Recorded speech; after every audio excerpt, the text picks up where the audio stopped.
Hello everyone, I am Anil Gupta. Welcome to our channel MGI Mission Group of Institution। तो हमारा आज का topic क्या है? पिछले लेक्चर में हमने ये सीख लिया था कि कंसेप्ट ऑफ सब्जेक्ट और कंसेप्ट ऑफ हेल्पिंग वर्ब सारे टाइम के और सारे वर्ग के।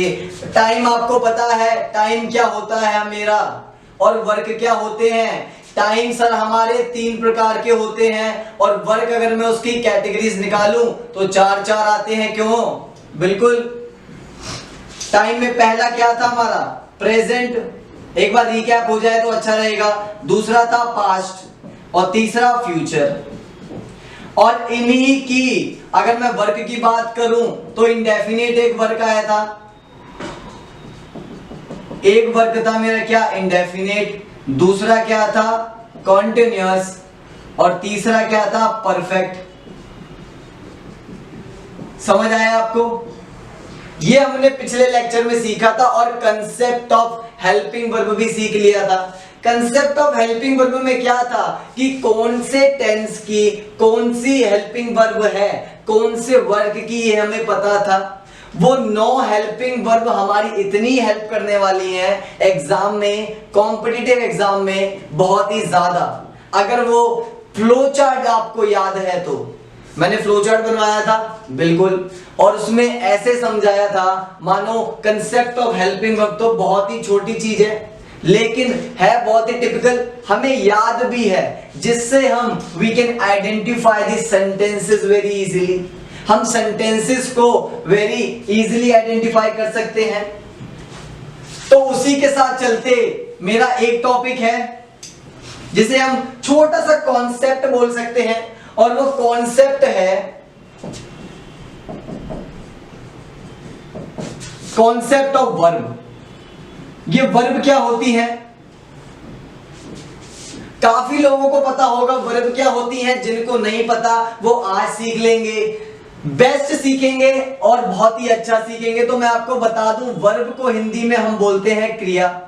अगर आपने बचपन में हिंदी व्याकरण की बुक पढ़ी हो तो उसमें एक नाम आता है क्रिया। तो ये क्रिया क्या होता है? जितने भी हमारे वर्क होते हैं, कार्य होते हैं, जैसे अभी आप वीडियो देख रहे हैं तो देखना, वॉचिंग, वॉच, ये क्रिया है। खाना, पीना, नहाना, ये सब वर्क होते हैं। तो हमारे क्या, ये हमारी क्रिया होती है, जिसको मैं इंग्लिश में क्या बोलता हूं? वर्ब। अब देखा जाए हमारी वर्ब कितने प्रकार की होती है, how many different types of verb. तो मैं आपको बता दूं, जो इसकी पहली डिग्री होती है वो होती है पॉजिटिव, दूसरी जो होती है वो होती है कंपैरेटिव, और तीसरी डिग्री होती है सुपरलेटिव। पॉजिटिव क्या होती है? जो हमारी फर्स्ट फॉर्म ऑफ वर्ब होती है, मैं इसको फर्स्ट फॉर्म ऑफ वर्ब भी लिख सकता हूं। और जो मेरी कंपैरेटिव डिग्री होती है वो मेरी सेकंड फॉर्म ऑफ वर्ब होती है। क्या होती है? Second form of verb. और जो मेरी सुपरलेटिव होती है, बच के आ गया, थर्ड फॉर्म ऑफ वर्ब। तो ये 3 डिग्री हैं। That is a very important to identify the concept of verb. अगर मुझे वर्ब का कंसेप्ट टेंसेस के वर्ल्ड में अच्छे से सीखना है, टेंसेस के वर्ल्ड में क्यों, किसी भी ग्रामर पोर्शन की बात करूं तो वर्ब का कंसेप्ट ऐसे समझ आना चाहिए, बिल्कुल डिटेल में। तो सर पॉजिटिव में क्या आएगा? अब मैं यहां पे कुछ रैंडम एग्जांपल ले लेता हूं। एग्जांपल बोलूं तो उदाहरण, यहां पे मैंने ले लिया कम। अच्छा, कम का मतलब होता है आना, एक क्रिया है जी, बिल्कुल है। दूसरा एग्जांपल ले लिया मैंने प्ले, खेलना भी एक क्रिया हो गई। तीसरा एग्जांपल लिया मैंने ईट। चौथा एग्जांपल लिया मैंने गिव। ये 4 एग्जांपल है जिनकी हिंदी आपको भली भांति पता है। You know understand what is the meaning of this example. Come का मतलब आना होता है, प्ले का मतलब खेलना, ईट का मतलब खाना और गिव का मतलब देना। तो ये मेरी एग्जांपल्स हैं, किसके? रैंडम एग्जांपल्स लिए हैं। अब इनकी हम कंसेप्ट ऑफ वर्ग में लायबिलिटी देखेंगे क्या है, मतलब कि इसमें कैसे लायबल करेंगे, पॉजिटिव में कैसे आएगा, कंपैरेटिव में कैसे आएगा और सुपरलेटिव में कैसे आएगा। कहूं तो फर्स्ट फॉर्म क्या है कम की, सेकंड फॉर्म क्या है और मेरी थर्ड फॉर्म क्या है। तो कम की फर्स्ट फॉर्म जो होती है वो कम ही रहती है,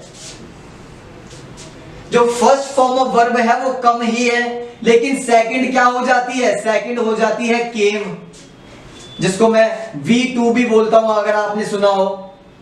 और फर्स्ट फॉर्म वर्ब की फर्स्ट फॉर्म, सर्कल डाल देता हूं, हाईलाइट हो जाएगा।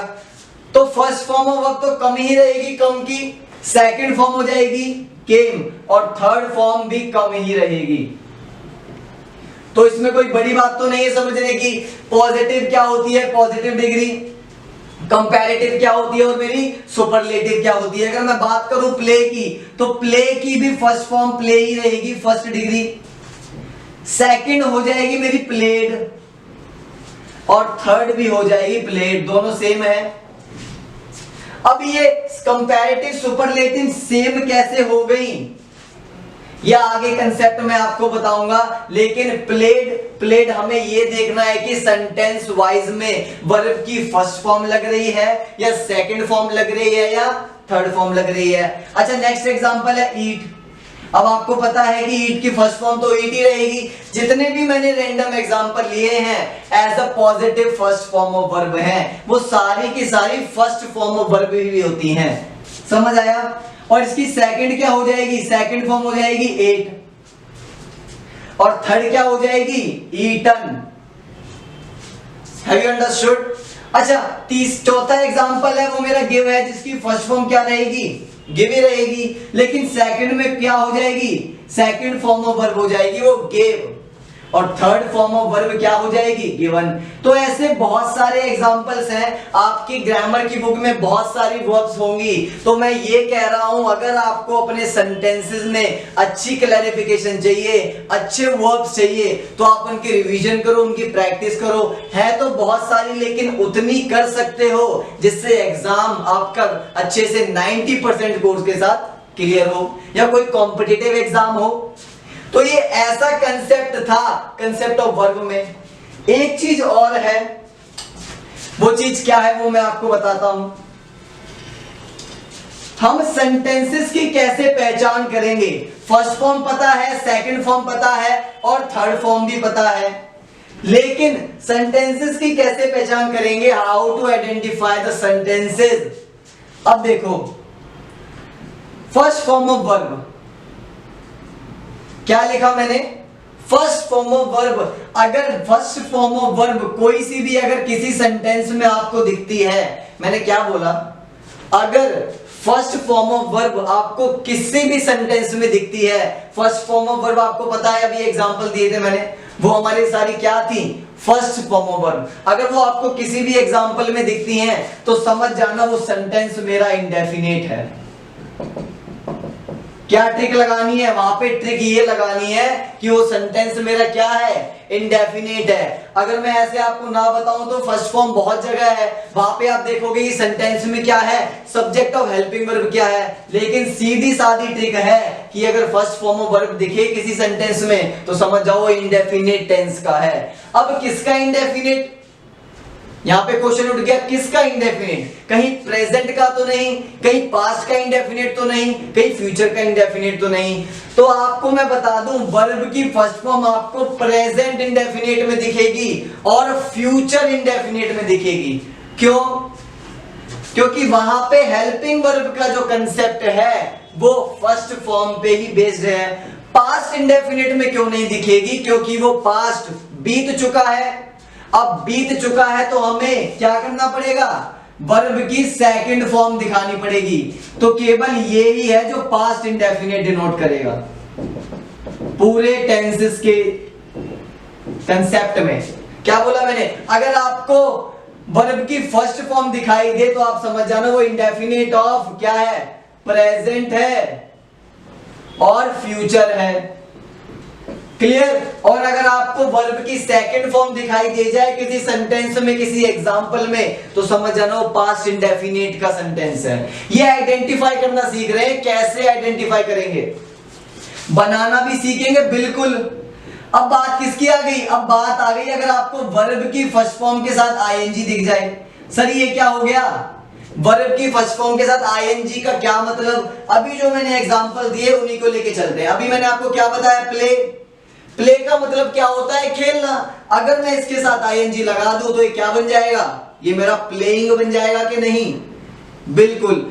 अच्छा, जैसे ही ये प्लेइंग बना, इसका मतलब यहां पे कंटिन्यूटी आ गई। कंटिन्यूटी का मतलब कि ये जो खेलने का कार्य जो हो रहा है ना, ये अभी भी चल रहा है, ये रुका नहीं है। It is working right now, अभी भी चल रहा है। क्यों? प्लेइंग आईएनजी को ही डिनोट करता है कॉन्टिन्यूअस। तो समझ जाना क्या आपको क्या ट्रिक लगानी है कि वो सेंटेंस किसका है? कॉन्टिन्यूअस का। अब किसी का भी कॉन्टिन्यूअस उठा लो, वो रहेगा इसी चीज का। प्रेजेंट कॉन्टिन्यूअस की बात करूं, वहां भी वर्ब की फर्स्ट फॉर्म के साथ आईएनजी लगेगा।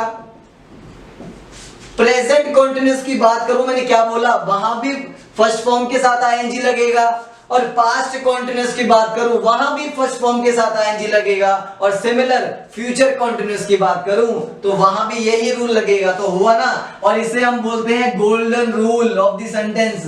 एक तरह का गोल्डन रूल है, अगर दिमाग में बैठ गया तो कभी निकलने वाला नहीं है। इतना इजी है ना। वर्ब की फर्स्ट फॉर्म के साथ आईएनजी, फिर क्या करना है? बस पहचान लो कॉन्टिन्यूअस है, अब वो किसी का भी कॉन्टिन्यूअस हो। चौथा क्या है आपका पॉइंट? अगर आपको वर्ब की थर्ड फॉर्म दिखे, यानी सुपरलेटिव वाला कॉलम, आपने अभी देखा था जो सुपरलेटिव वाला कॉलम था, अगर उसकी कोई वर्ब दिखती है तो समझ जाना वो वाक्य, वो वर्क आपका कौन सा है? परफेक्ट टेंस का। समझ गए आप? वो वर्क मेरा कौन सा है? परफेक्ट टेंस का। और परफेक्ट मेरा क्या डिनोट करता है?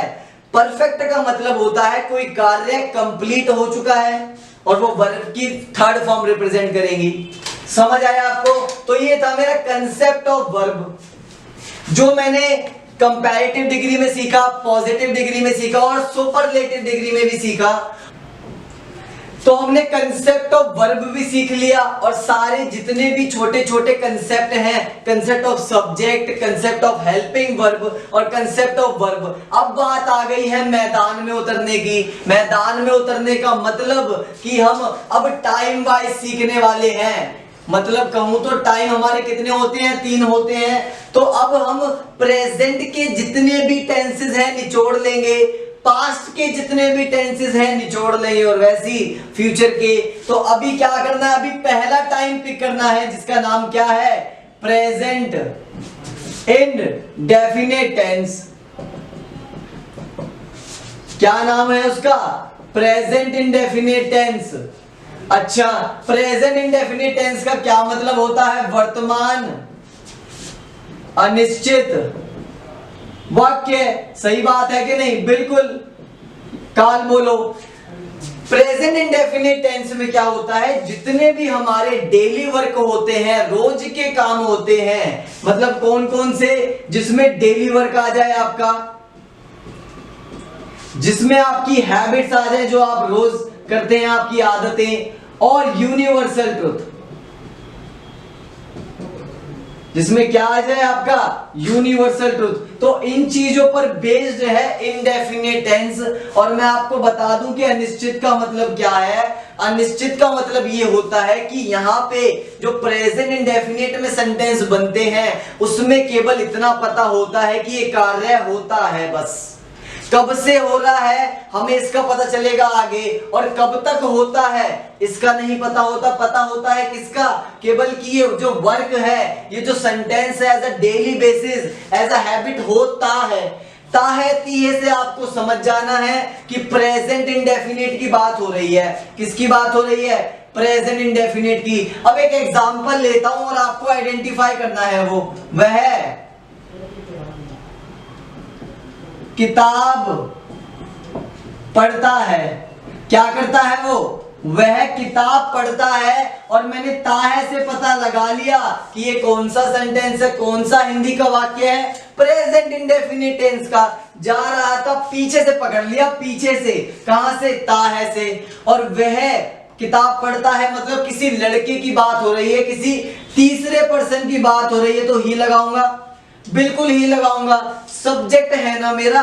और पढ़ना की जो होती है, पढ़ते की क्या होती है हमारी? वर्ब। अभी कंसेप्ट ऑफ हेल्प वर्ब किया था और उसमें देखा था कि पॉजिटिव क्या है, कंपैरेटिव क्या है और सुपरलेटिव क्या है। तो मुझे पता है इसकी इंग्लिश होती है रीड। और बुक की इंग्लिश क्या होती है? बुक होती है किताब की इंग्लिश। अब देखना ये है कि ये जो ही है ये कौन सा पर्सन है? ही हमारा होता है थर्ड पर्सन, बिल्कुल थर्ड पर्सन होता है। कौन सा पर्सन होता है?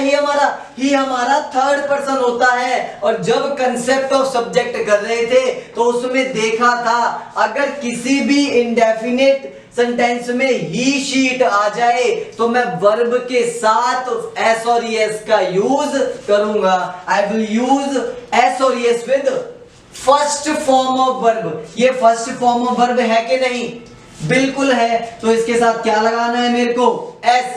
क्यों लगाया? क्योंकि जो मेरा सब्जेक्ट है वो थर्ड पर्सन है। अगर सेकंड पर्सन यू होता तो नहीं लगाते, फर्स्ट पर्सन आई होता तो नहीं लगाते। लगाना कब है? केवल थर्ड पर्सन में। तो यहां पे एक रूल इन्वेंट हो गया। देखो हमने एग्जाम्पल किया और रूल बन गया। बाकी क्या करते हैं? बाकी पहले रूल लिखते हैं फिर एग्जाम्पल बनाते हैं। हमने पहले एग्जाम्पल लिखा, अब रूल इसके अंदर से निकाल लेंगे। क्या निकला कि सब्जेक्ट प्लस ये मेन वर्ब हुई आपकी, बिल्कुल एस या ईएस प्लस ऑब्जेक्ट। ये जो मैंने आपको फॉर्मेट लिखवाया, सब्जेक्ट, मेन वर्ब और ऑब्जेक्ट और एस और एस, इसका मतलब क्या हुआ? ये मेरा एक फॉर्मेट है। किसका फॉर्मेट है? प्रेजेंट इंडेफिनिट के जितने भी टेंसेस हैं इस फॉर्मेट पे सॉल्व होंगे। किस फॉर्मेट पे सॉल्व होंगे? इस फॉर्मेट पे। आपको रूल याद रखने की बिल्कुल जरूरत नहीं है। मैं नहीं बोलता कि रूल को लटो, मैं कहूंगा कि बिल्कुल कॉन्सेप्ट समझो कि कॉन्सेप्ट क्या है। रटने की जरूरत नहीं है, रटना नहीं है। इसको रटोगे कहीं भूल जाओगे। अगर आपको एग्जाम्पल याद है और छोटे छोटे जितने भी आपको कॉन्सेप्ट्स कराए हैं वो क्लियर है तो हर एग्जाम्पल से रूल लिख लेगा। सीधी बात है कि नहीं? तो रूल है क्या? Subject plus main verb plus S और एस प्लस ऑब्जेक्ट। चेक कर लो, ही सब्जेक्ट है, रीड्स मेन वर्ब हुई, फर्स्ट फॉर्म हो गई, और एस और एस लगाया बिकॉज हमारा सब्जेक्ट क्या था? Third person. और बुक क्या हुआ? बुक मेरा ऑब्जेक्ट हो गया। I hope you clear present indefinite tense. अच्छा अगर मैं एक और एग्जांपल लूं यहां पे, सूर्य पूर्व से निकलता है। सच बात है कि नहीं? बिल्कुल सच बात है। पूर्व से ही निकलेगा, पश्चिम से तो नहीं निकलेगा। और ये हमारा क्या है? ये हमारा यूनिवर्सल ट्रुथ है। बहुत से यूनिवर्सल ट्रुथ होते हैं। तो मैं क्या लिखूंगा? सूर्य कितने? एक ही तो सूर्य है, the sun rise from the east. पूरब को क्या बोलते हैं इंग्लिश में? ईस्ट बोलते हैं। और मैंने क्या लिखा? The sun rise from the east. अब यहां पे एक मिस्टेक है। द सन क्या है? सिंगुलर है, प्लूरल है? सन तो एक ही है। और मैंने क्या देखा, जब भी बात आए ही शीट की, मतलब सिंगुलर चीज की, तो मुझे क्या करना है? मेन वर्ब के साथ एस और एस लगाना है। तो मैंने लगा दिया the sun rises from the east. समझ आया एस और एस कैसे लगता है? ये प्लूरल में नहीं होगा। अगर मेरा सब्जेक्ट प्लूरल होगा, प्लूरल कैसे? यू हो सकता है। अगर वैसा सब्जेक्ट हुआ तो मैं मेन वर्ब के साथ एस और एस का यूज नहीं करूंगा। करूंगा किसके साथ? ही शीट के साथ यूज करूंगा, या किसी सिंगुलर थिंग के साथ मैं एस और एस का यूज करूंगा। किसमें? केवल और केवल प्रेजेंट इंडेफिनिट टेंस में। एस और एस आपको कब लगाना है? वर्ब की फर्स्ट फॉर्म के साथ, केवल इंडेफिनिट में, और कहीं नहीं लगाना, बस इंडेफिनिट में लगाना है। इतना ध्यान रखो बस। समझ आया आपको? ये था प्रेजेंट इंडेफिनिट और रूल बना दिया हमने इसका। क्लियर हुआ? अच्छा एक बात और, वो मैं आपको बताता हूं अभी। बहुत ही छोटी सी बात है। क्या है वो चीज? आपने ये जरूर सुना होगा टाइप्स ऑफ सेंटेंसेस। ये जो है ना प्रकार, कितने प्रकार के होते हैं सेंटेंसेस? तो मैं आपको बताऊं, एक होता है एफर्मेटिव। क्या होता है? एफर्मेटिव। एक होता है नेगेटिव, जिसमें नकारात्मकता आती है। एक होता है इंटेरोगेटिव, जिसमें प्रश्न पूछते हैं हम। और एक होता है डबल इंटेरोगेटिव। क्या होता है? डबल इंटेरोगेटिव, मतलब दो प्रश्न, अरे डबल इंटेरोगेटिव का मतलब दो प्रश्न नहीं, डबल इंटेरोगेटिव का मतलब यहां पे WH फैमिली लगती है, और वो WH फैमिली क्या होती है वो मैं आपको बताता हूं। तो एफर्मेटिव की बात करते हैं पहले। एफर्मेटिव सेंटेंस में कौन से सेंटेंसेस आते हैं जिनका रिजल्ट हमेशा पॉजिटिव रहता है, मतलब उसमें नेगेटिव कुछ नहीं होता, आउटकम क्या होता है उनका पॉजिटिव रहेगा। कैसे रहेगा, अभी आपको एग्जांपल दिया था, दूसरा लेते हैं। तुम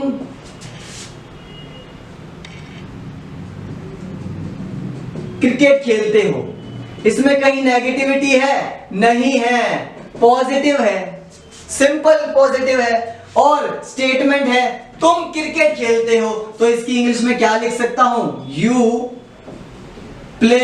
अब यहां पे वर्ब की फर्स्ट फॉर्म आई, तो सर क्या मैं इसके साथ एस और एस लगाऊं, नहीं, बात हो रही है यहां पे सेकंड पर्सन की। यू कौन है, सेकंड पर्सन है, तो हम इसके साथ लगाएंगे क्या, इसके साथ हम एस और एस लगा सकते हैं, नहीं लगा सकते। लगा किसके साथ सकते हैं, ही शीट या किसी नाम के साथ, क्योंकि वो हमारे सिंगुलर्स होते हैं। यू प्ले क्रिकेट, ऑब्जेक्ट आ गया, क्या खेलता हूं, वह क्या खेलता है, क्रिकेट खेलता है। तो यहाँ पे एफर्मेटिव ऐसे सेंटेंस बनते हैं। नेगेटिव की क्या ट्रिक है, मैं आपको नेगेटिव सेंटेंस समझाने से पहले एक बात बोल रहा हूं, नेगेटिव का भी कुछ ऐसा ही सेंटेंस बनता है, लेकिन उसमें ट्रिक होती है।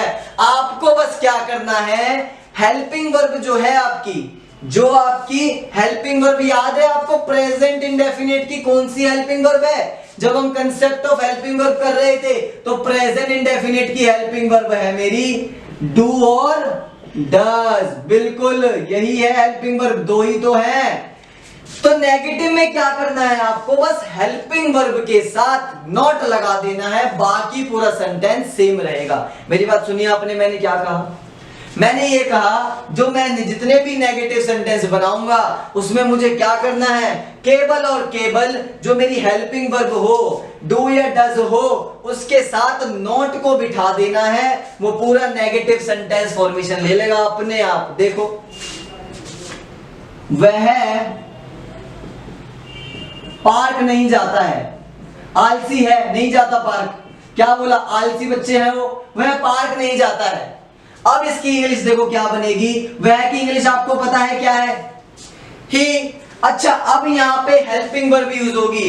एफर्मेटिव में हेल्पिंग वर्ब यूज नहीं होती, उसमें क्या यूज होता है, अगर बात सिंगुलर की है तो एस और एस लगाओ, अगर बात प्लूरल की है तो सीधी वर्ब की फॉर्म लिख दो, फर्स्ट फॉर्म, और एस और एस लगाने की बिल्कुल भी जरूरत नहीं है। और वह पार्क नहीं जाता है, यहां पे नेगेटिव में हम हेल्पिंग वर्ब लगाएंगे, और इसमें से सिंगुलर की हेल्पिंग वर्ब कौन सी है, डज, और प्लूरल की हेल्पिंग वर्ब कौन सी है, डू। मेरा ये सब्जेक्ट कौन सा है, सिंगुलर या प्लूरल, सिंगुलर है भैया सब्जेक्ट, तो मैं क्या करूंगा, डज लगाया मैंने, और डज के साथ मैंने बोला हेल्पिंग वर्ब के साथ नॉट बिठा दो, बिठा दिया।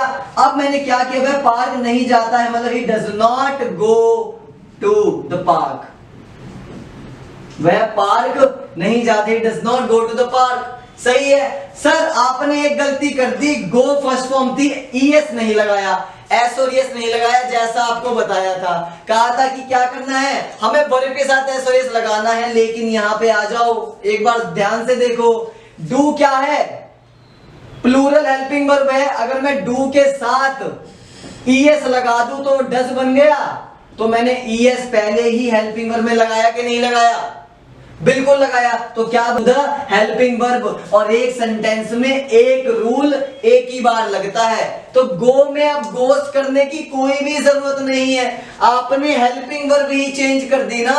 वैसे अगर ईएस नहीं लगता तो डू होता, लेकिन डज किसके साथ लगता है, सिंगुलर्स के साथ, तो he does not go to the park. ये समझ आया आपको, ये नेगेटिव सेंटेंस बनते हैं ऐसे। कैसे बनते हैं नेगेटिव सेंटेंस, रटना नहीं है, कंसेप्ट समझना है, ट्रिक क्या है, रटेंगे कितने रट लेंगे, 100 रट लेंगे, 200 रट लेंगे, अगर कंसेप्ट क्लियर हो गया तो हजारों सेंटेंस बन जाएंगे। अच्छा, बात आ गई इंटेरोगेटिव की। इंटेरोगेटिव का साइन होता है क्वेश्चन मार्क वाला।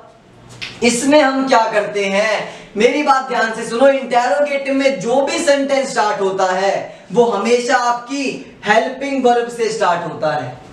कैसे स्टार्ट होता है वो सेंटेंस? हेल्पिंग वर्ब से। क्यों? अगर मैंने यहां लिखा क्या वह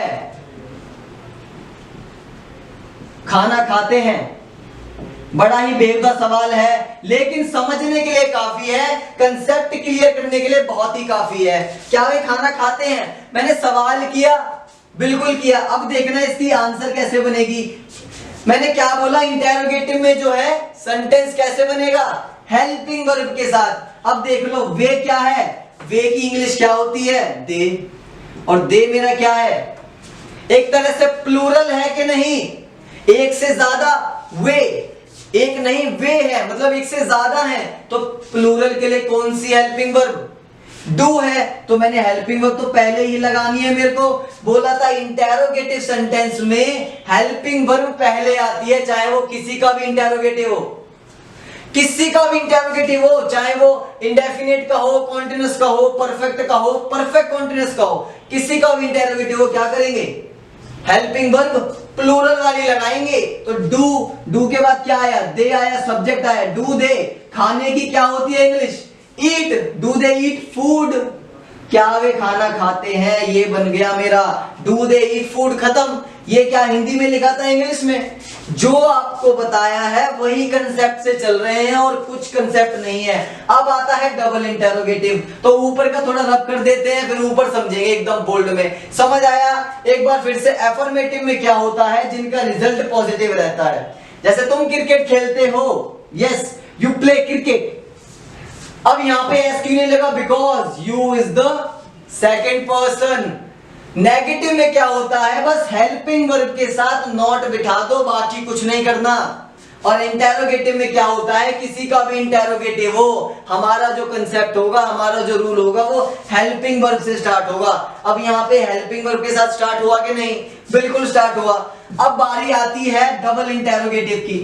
अब डबल इंटेरोगेटिव को समझने से पहले आपको क्या करना पड़ेगा? आपको WH फैमिली के बारे में पता होना चाहिए।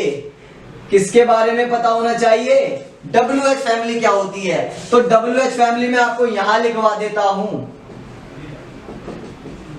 WH फैमिली क्या होती है? जिसमें हमारे क्या आते हैं? व्हाट आ गया, हु आ गया, वेयर आ गया, व्हेन आ गया, विच आ गया, whose आ गया, whom आ गया। तो ये सब कौन से मेंबर होते हैं? WH family. और हाउ भी होता है, हाउ मच भी होता है।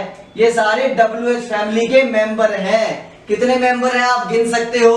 सर हाउ तो WH नहीं हुआ और हाउ मच भी नहीं हुआ, ये कजन्स हैं, एक ही फ्लोर में रहते हैं सारे, इसलिए कजन्स और ब्रदर सिस्टर जो भी हैं WH परिवार है ये रे सारे। अब मुझे क्या करना है? डबल इंटेरोगेटिव फॉर्मेशन समझनी है।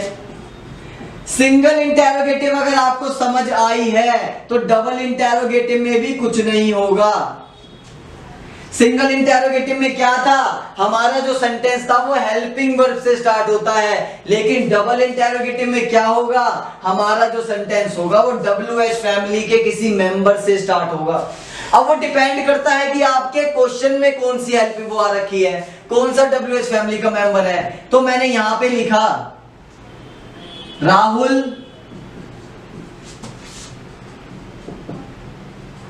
पढ़ाई क्यों करता है। समझ आया आपको क्या है ये? क्वेश्चन मार्क आएगा कि नहीं आएगा? क्योंकि मैंने यहां सवाल पूछ लिया, राहुल सब्जेक्ट यहीं रखा है। ऐसा नहीं है कि जब मैं क्या लगाऊं पहले तभी सवाल पूछा जाएगा। मेरा बीच में भी इंटेरोगेटिव आ सकता है। कैसे आ गया? राहुल पढ़ाई क्यों करता है, सवाल है कि नहीं?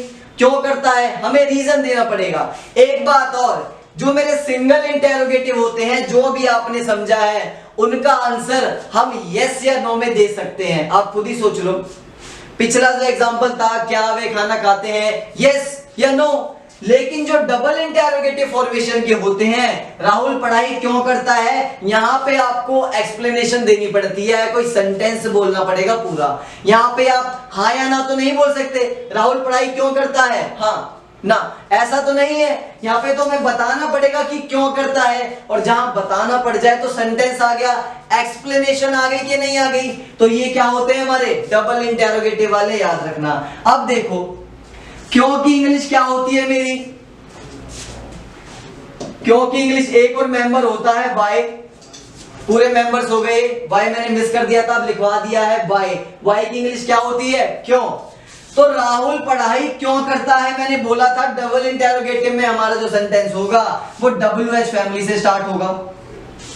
बिल्कुल। अब जैसे ही वाई लगा, जैसे ही डबल इंटेरोगेटिव में वाई लगा, मेरा पूरा सिंगल इंटेरोगेटिव रह गया, पूरा मेरा क्या रह गया, सिंगल इंटेरोगेटिव। कैसे, अब देखना आप, वाई, अब मेरी हेल्पिंग वर्ब कहां है, सिंगल इंटेरोगेटिव में क्या आता था सबसे पहले, हेल्पिंग वर्ब, तो वाई के बाद आएगी। और राहुल कौन है, राहुल थर्ड पर्सन है कि नहीं, नाम है किसी का, और मैंने आपको बोला था किसी का नाम हो, ही शीट कोई भी हो, थर्ड पर्सन है। और थर्ड पर्सन की हेल्पिंग वर्ब क्या होती है, डज होती है, क्योंकि सिंगुलर है ना। व्हाई डज राहुल, क्या बोला मैंने, व्हाई डज राहुल, यहां तक समझ आया। ये WH फैमिली का मेंबर आया, किस हिसाब से, क्यों के हिसाब से। और डज क्यों आया, क्योंकि राहुल जो है वो सब्जेक्ट है, कौन सा, थर्ड पर्सन वाला, सब नाम है किसी का, इसलिए डज आया। अब सब्जेक्ट आ गया, व्हाई डज राहुल पढ़ाई क्यों करता, व्हाई डज राहुल स्टडी। अब यहां पे स्टडी क्या हुआ, मेन वर्ब की फर्स्ट फॉर्म हुई कि नहीं हुई स्टडी, बिल्कुल हुई,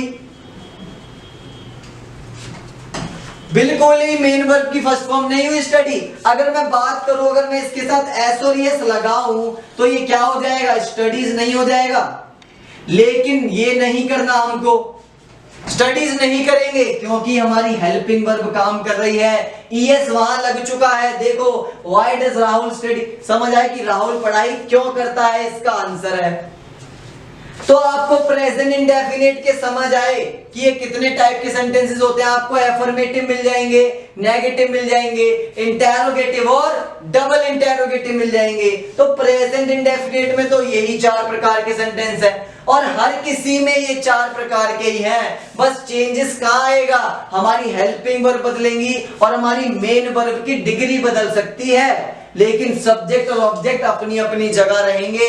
बिल्कुल समझ आया आपको जी, यही था प्रेजेंट इंडेफिनिट टेंस के सारे कंसेप्ट। अब मैंने यहां पे आपको रूल बताए, रूल भैया आपके सामने लिखे हैं, YWH family plus helping verb plus subject plus object plus question mark, मतलब रूल आप खुद बना सकते हो।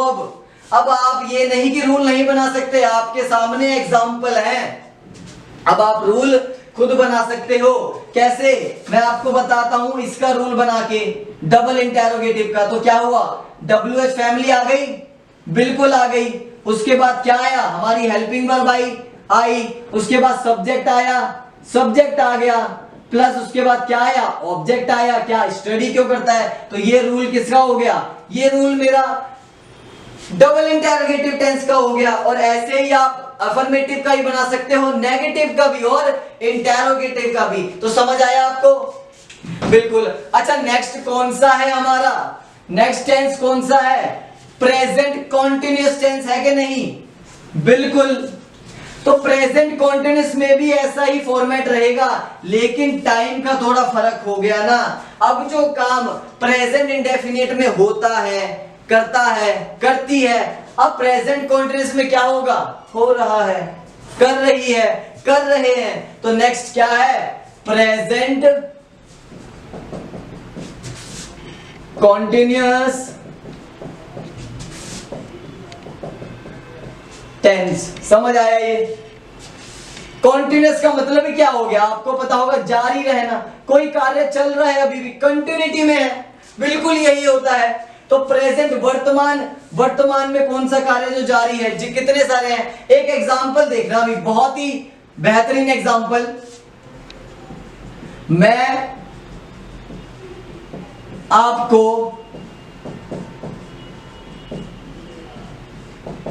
पढ़ा रहा हूं, ये सच है कि नहीं। अभी आप वीडियो देख रहे हैं, मैं आपको पढ़ा रहा हूं और मैंने कहा था अगर प्रेजेंट कंटीन्यूअस की पहचान करनी हो तो लास्ट वाले वर्ड को क्या कर लो, रहा हूं, रहा है, रहे हैं को पकड़ के देख लो कि ये कौन सा है। ये प्रेजेंट कंटीन्यूअस टेंस का वाक्य है। अब इसकी इंग्लिश कैसे बनेगी, आ जाओ। मैं की इंग्लिश क्या होती है, आपको सब्जेक्ट में बताया गया था कंसेप्ट ऑफ सब्जेक्ट। मैं की इंग्लिश क्या होती है, आई, और आई के साथ केवल क्या लगता है, एम लगता है। और पढ़ा रहा हूं, पढ़ाने की इंग्लिश टीच।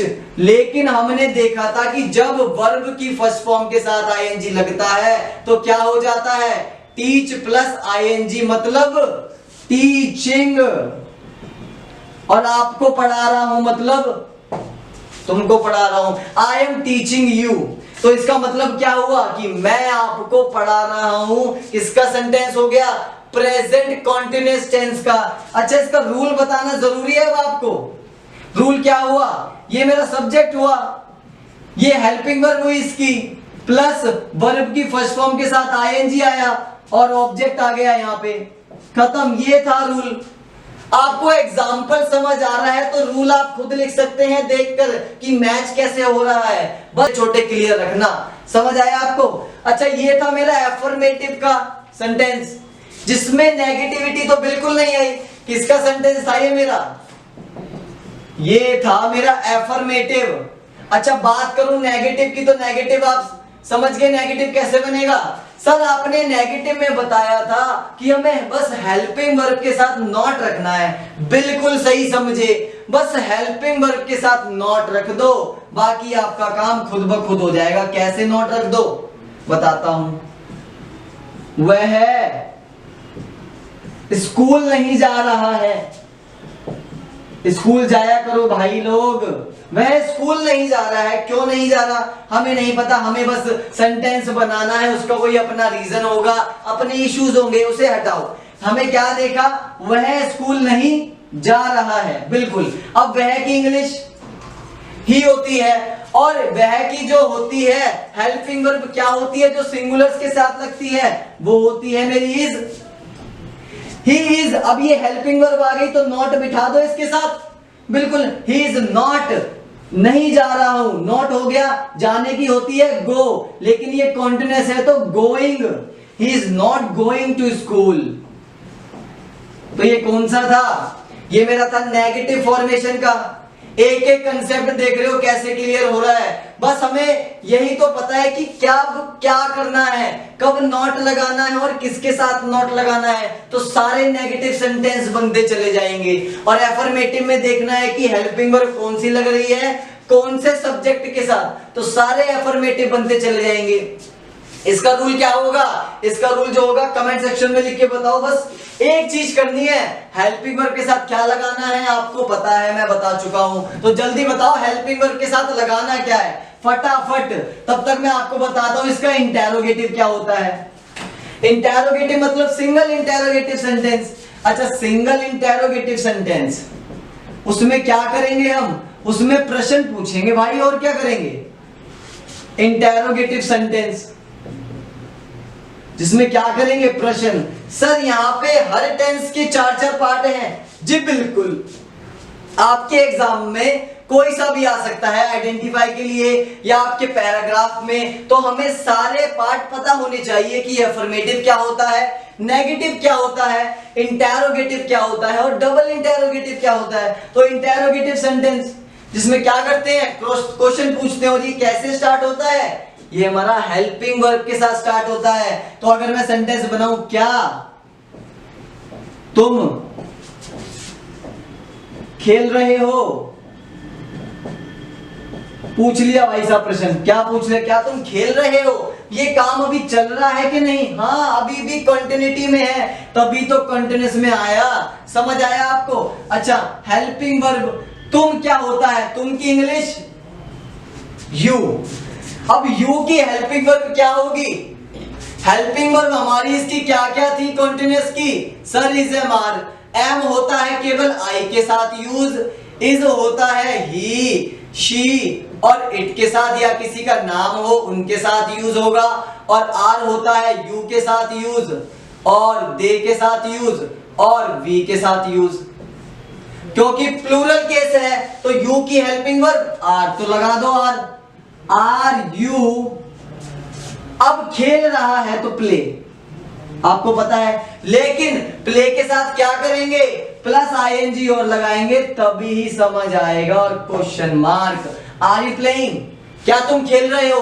कितना इजी सेंटेंस था, देखा आपने, बिल्कुल इजी था, कुछ भी नहीं करना था। इसका रूल क्या होगा, रूल बहुत आसान है इसका, helping verb plus subject plus verb की फर्स्ट फॉर्म के साथ आईएनजी लगाया कि नहीं लगाया, यहां पे ऑब्जेक्ट नहीं दिया।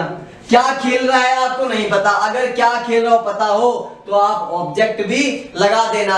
अब वो फुटबॉल खेल रहा हो, क्रिकेट खेल रहा हो, जो आपको पसंद हो बता दो जल्दी से। हेल्पिंग वर्ब के साथ क्या किया, सब्जेक्ट लगाया, ये वर्ब के साथ और ऑब्जेक्ट के साथ, तो ये इंटेरोगेटिव था। अब बात आती है इसके डबल इंटेरोगेटिव की, तो डबल इंटेरोगेटिव में क्या करना है, डबल इंटेरोगेटिव में क्या करो, WH फैमिली याद करो। WH फैमिली, WH फैमिली कौन सी थी आपको पता है, वह कहां जा रहा है। सवाल मेरा क्या हो गया, वह कहां जा रहा है, हमें नहीं पता, लेकिन हमें इतना पता है कि कहां की इंग्लिश क्या होती है, वेयर, जो मैंने WH फैमिली में आपको लिखवाया था कि नहीं लिखवाया था। और इतना पता है कि जो डबल इंटेरोगेटिव में जो सेंटेंस होता है वो क्या यूज होता है, वो हेल्पिंग वर्ब से स्टार्ट होता है, मतलब सबसे पहले यूज हेल्पिंग वर्ब का। और कैसे, डबल इंटेरोगेटिव में कैसे, WH फैमिली देखना है कौन सी आइडेंटिफाई हो रही है, तो कौन सी आइडेंटिफाई हो रही है, कहां, मतलब वेयर। वेयर, अब कौन सा सब्जेक्ट आ गया, वह की इंग्लिश ही, इसकी हेल्पिंग वर्ब ढूंढो। अब जैसे ही वेयर लगता है, डबल इंटेरोगेटिव मैंने यहां पे नहीं लिखा, बड़ा सा लिख लेना, डबल इंटेरोगेटिव क्या करना है, वेयर के बाद सारा का सारा ये वाला रूल बन जाएगा, सिंगल इंटेरोगेटिव वाला रूल। नहीं विश्वास होता तो आप देख लो, वेयर के बाद हेल्पिंग वर्ब है, इसकी हेल्पिंग वर्ब होती है इज। अब ये सब्जेक्ट वेयर इज ही, जाने की होती है गो, और मुझे आईएनजी भी लगाना है बिकॉज कॉन्टिन्यूअस, खत्म। अब देख लो, इतना मैच कर लो, अगर ये मिल जाए तो रूल सही है, समझ आया। तो वेयर इज ही गोइंग, क्योंकि WH फैमिली तो आना कंपलसरी है डबल इंटेरोगेटिव में। अगर मैं बात करूं उसके क्वेश्चन की तो सेम है कि नहीं, वेयर छुपाऊं तो ये वाला रूल बनेगा कि नहीं, वेयर लगाऊं तो डबल इंटेरोगेटिव वाला रूल बनेगा कि नहीं। तो ऐसे ही बहुत सारे प्रकार के सेंटेंसेस होते हैं जो हम बना भी लेंगे आसानी से, कोई दिक्कत वाली बात नहीं है। तो प्रेजेंट कॉन्टिन्यूअस समझ आया, जिसमें कार्य हो रहे हैं, चल रहे हैं, चलने दो, हमें सेंटेंस बनाने, और सेंटेंस हम रूल के साथ बना भी रहे हैं।